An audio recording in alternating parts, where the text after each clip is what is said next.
Today I'm going to talk about the monument to the homeland that is in Paseo de Montejo in Mérida, Yucatán. I'm going to talk about what it is.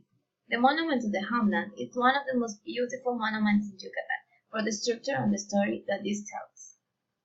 First, I'm going to talk about the history of this, then where you can find it, and finally, all the things that you can do there. So, the monument to the fatherland tells us a story with the magic that it has and all the little details that it has. This monument tells us the history about the independence of Mexico. In front you can see the Mexican flag, and behind you can see the shield of the Mexican flag, and all the other details that it has. Where is it? You can find it in Paseo de Montejo, that it's one of the most trafficked avenues in the city.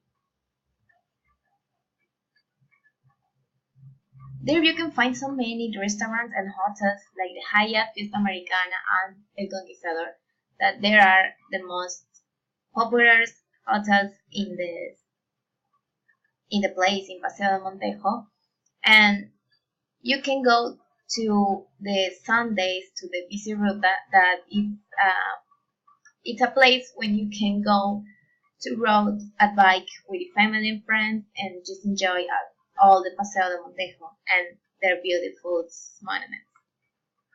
All the Paseo de Montejo is full of beautiful places and buildings to tell the story of Yucatan. There is not just monuments or just the monument of the homeland. There are so many homes, big homes that they have a history about Yucatan, and a museum too, and the restaurants and hotels that I tell you before. So for concluding, the monument to the fatherland is a beautiful way to know about Mexico and Yucatan and all this story, because this is a monument that it really have so many history, and the place where it is, there is so many things that you can do for just having a good time or for know more about Mexico or Yucatan.